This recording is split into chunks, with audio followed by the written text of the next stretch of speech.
మంత్రి నారాయణ గారి గురించి నేను ఒక మాట చెప్తా. దేని మీద ఆయన చర్చకు వస్తాడో రమ్మని చెప్తాం.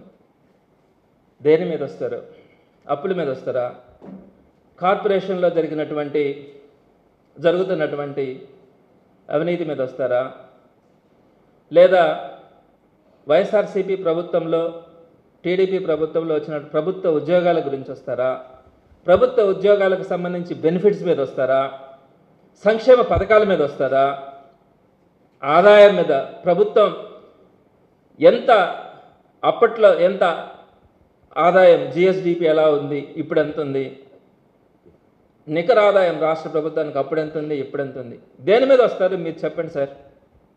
మీరు చెప్పండి సార్. ఏదైనా డిఎస్సి మీద మీరు కనుక మాట్లాడదామంటే ఎస్ నేను వస్తా. లేదు మున్సిపాలిటీలో జరుగుతున్నటువంటి దోపిడీ గురించి మాట్లాడదామంటారా, వస్తా. రాష్ట్ర ప్రభుత్వ ఉద్యోగ నియామకాల దగ్గర నుంచి ప్రభుత్వ ఉద్యోగంలో చేరినటువంటి ఉద్యోగులుగా ఉన్నటువంటి వారికి ఇచ్చినటువంటి బెనిఫిట్స్ గురించి కాడి నుంచి ప్రభుత్వం అప్పుడు ఇప్పుడు ఇస్తున్నటువంటి సంక్షేమ పథకాల గురించి కానీ, అభివృద్ధి గురించి కానీ, లేదా ప్రభుత్వాలకి అప్పుడు ఇప్పుడు వచ్చినటువంటి నికర ఆదాయాల గురించి కానీ, జిఎస్డిపి గురించి కానీ దేని మీద మీరు చర్చకు వస్తారో రండి. రండి సార్. మీరు చదువుకున్నారు. అబద్ధాలు చెప్పడం, ప్రజల్ని మభ్యపెట్టడం అన్నది కరెక్ట్ కాదు. కుల మతాల మధ్యలో విద్వేషాలు నేను పెట్టాలనుకుంటే చాలాసార్లు మాట్లాడి ఉండేవాడిని. నారాయణ గారి గురించి చాలాసార్లు మాట్లాడి ఉండేవాడిని. కానీ సంస్కారం అడ్డొచ్చింది. మనం వ్యక్తిగత విషయాలు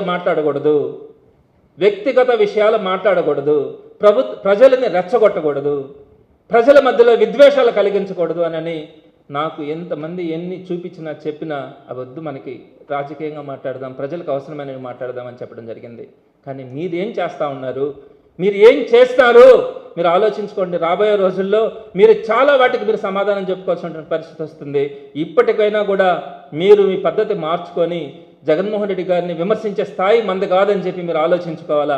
జగన్మోహన్ రెడ్డి గారి ప్రభుత్వం గురించి మీరు కనీసం మాట కూడా మాట్లాడేటువంటి పరిస్థితి ఉండదు, ఆయన చేసినటువంటి అన్ని కార్యక్రమాలు కూడా.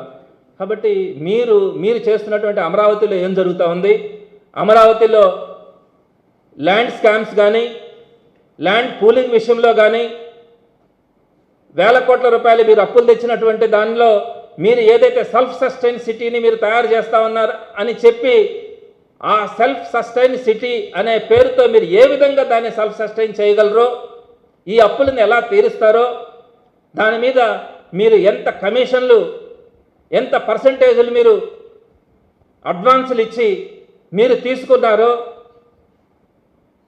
మీరు ఎక్కడైతే అలైన్మెంట్స్ వస్తాయో అక్కడ మీరు ఏ విధంగా మీకు సంబంధించినటువంటి బినామీ వ్యక్తుల దగ్గర మీరు ల్యాండ్ అక్వైర్ చేస్తున్నారో, ఇవన్నీ కూడా మాట్లాడితే మీరు బాధపడతారు. కాబట్టి మీరు విమర్శించేటప్పుడు మీరు ఒకసారి మిమ్మల్ని మీరు అర్థం చేసుకోవాలి అని తెలియజేస్తున్నాను.